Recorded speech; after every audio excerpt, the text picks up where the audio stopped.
too small, I got big dreams. Hey everybody, welcome back to Pun Fun, where we have fun with the puns. My name is Ryan, and we're going to check out all you need to know before the show, the Spider-Man edition. So, the Spider-Man edition, the Spider-Man No Way Home edition.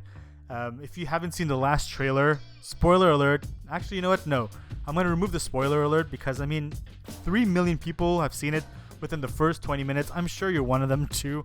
It was just a badass trailer, and I wouldn't see how you would not be able to see it.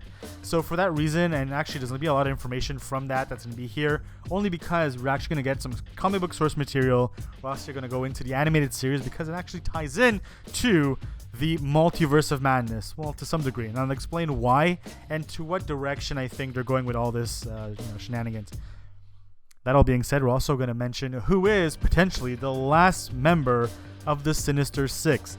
So yeah, there's 6 of them. They all combine together to fight Spider-Man. And this is usually when Spider-Man have to seek help elsewhere in order to fight, these big villains. And in this case, he will band with some of his, foes for the greater good. And sometimes, he takes a good beating. That all being said, it's going to be characters that we've seen previously on the episodes. The comic books cannot be like the source in this case because there's always been different combinations. However, with some of the Disney properties that are coming out, I think we're more aligned to where, some candidates are more favorable than others. Anyways, guys, let's get into it. So if you're new to the channel, please be sure to hit that subscribe button. This way, you stay on top of everything at all times. Like, for example, our interview with Dan Mendoza, who, is the creator of Zombie Tramp. In our last episode, there's a contest going on. I'm going to explain all that at the end of the episode. We're going to get into the content. Let's go. First of all, we see Spider-Man. Obviously we've seen different trailers. So the last trailer, making that, clicking his heels and hoping that, no one knows who he is or knows that he's Spider-Man. It gets, a little wonky and it doesn't work. That alone for a Sorcerer Supreme, somebody who can foresee these kind of stuff and not be able to call, the fact that that's going to happen. What is the... not the absolute point to all this, but what is the Nexus event that the Doctor Strange wants to have happen to actually allow all this to happen? Unless they explain that for whatever reason you couldn't foresee this, which I don't think so. It could be Mysterio for whatever reason that is actually, in the hands or, making all these illusions, making, the impression that it is him that is doing all this, and he's not able to do it, obviously, because he doesn't actually have any powers.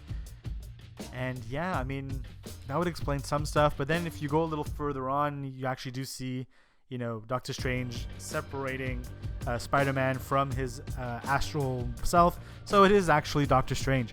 There isn't that, that theory that some people have been, lingering. It's out of there. However, unless they're able to make that as an illusion, I don't think so. Anyways, that'll be saying, at least that clarifies that Doctor Strange is Doctor Strange. There's no, Mephisto confirmed and all that stuff, wink wink.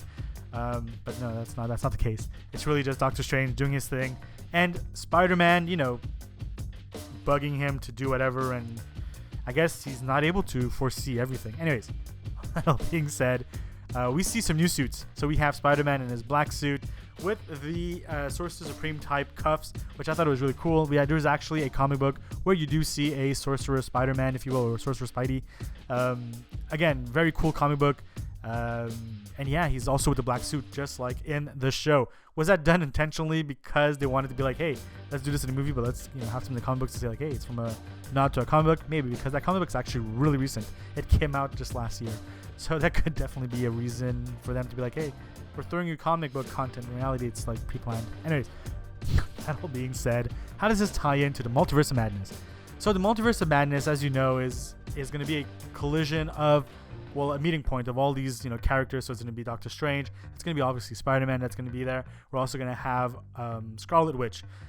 Now, how does Spider-Man get involved with all this besides the fact that he's helping or the fact that Doctor Strange is helping him right now? Is that there's going to be a time where, so this is from the animated series, where Mary Jane actually falls to her doom, and she's actually teleported into a different dimension where Spider-Man doesn't know where she is. So she gets zapped, And kind of like in the trailer, we do see like, openings all over around. Maybe she gets taken away by a portal, gets zapped. They're not sure exactly where they are or where she is. He has to go travel through the multiverse and try to find her, kind of like when Madam Web brings all these Spideys to come together to say, hey, you know what, we need to stop the Goblin because he's creating this chaotic moment in all the universes. And at the same time, Spider-Man is also trying to find Mary Jane, which he does, by the way. And spoiler alert, she actually ends up being Hydra Girl or Hydra Woman and not being the MJ that he thought it would be. But yeah, I think this would be the incentive or the reason why he will have to go into the multiverse and try to roam and navigate, and through all that actually bring in other Spider-Man to help and what you have it. That all being said, I mean that's a big leap, and I know it's a big speculation. However, it is something we've seen not only in the comic books but something in the animated series as well. So for them to take that element, twist it up just a bit, I can definitely see that leading up to the Multiverse of Madness. The fact that they say No Way Home, I think he finally finds MJ, but then doesn't understand or doesn't have the power, or at some point has to give up something in order to not be able to come back home. And in this case, he has to find either a Spectral or maybe a Scarlet Witch in order to bring him back, and he doesn't understand or doesn't realize she's on her own mission to find her kids and etc. So that's how we're going to tie into Multiverse of Madness. Now we're getting into the Sinister Six. So the Sinister Six, we have right now we've seen Electro, we've seen Sandman, we've seen the Lizard, we've seen the Green Goblin from the Sam Raimi series.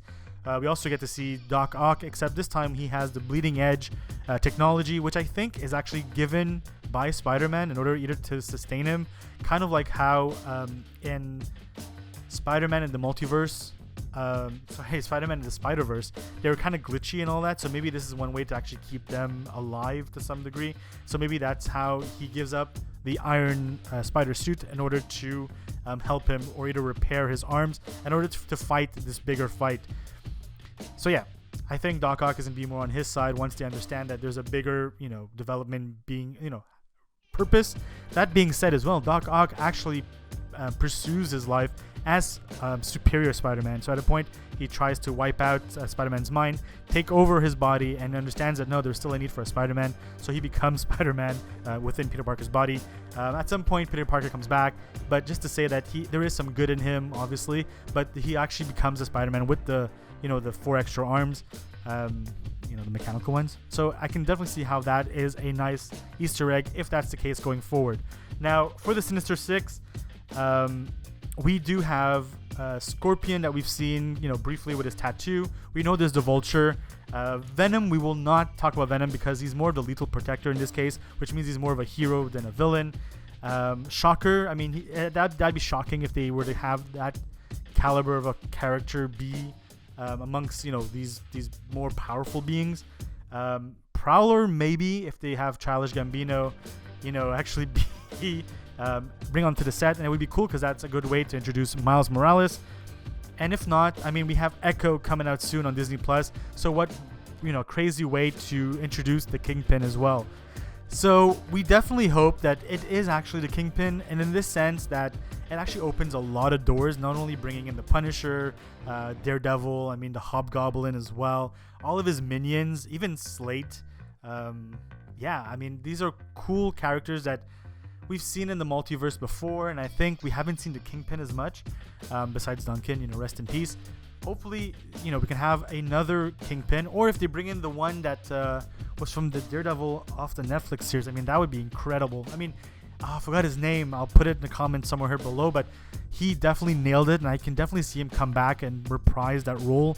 And again, like I said, it would open so many doors, just as much as they would to bring in another Osborn. Well, not Osborn, but another Osborn into the world. And this way, it actually, kickstarts Oscorp and all that goodness, and maybe even bringing or kicking up a notch, the whole Scorpion saga. And yeah, there's so much possibilities, and I do hope some of these characters do remain in the world, the Spider-Man world, to cause havoc and mischief. But at least, we're gonna see again.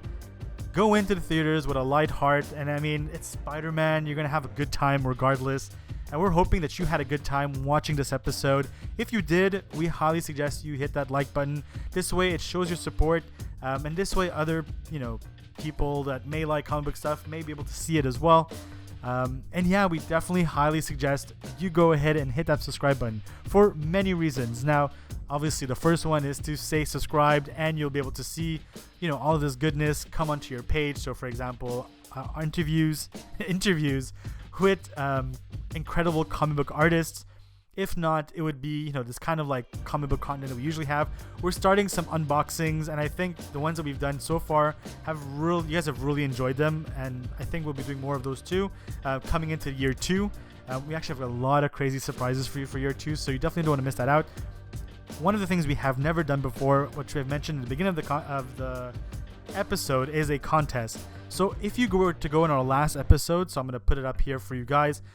Our last episode actually is it's an interview with Dan Mendoza, the creator of Zombie Tramp. If you were to just put a comment, and obviously if you're subscribed to our channel, those are the only 2 criteria that are needed basically, and you are entered to win a limited edition comic book from his Kickstarter, Zombie Tramp, signed by the man himself. And these things are highly collectible, so you definitely don't want to miss out. I mean, I've seen a few already, comments already there, and even people that are not necessarily as vocal, actually try their shot. I mean, by all means, go ahead.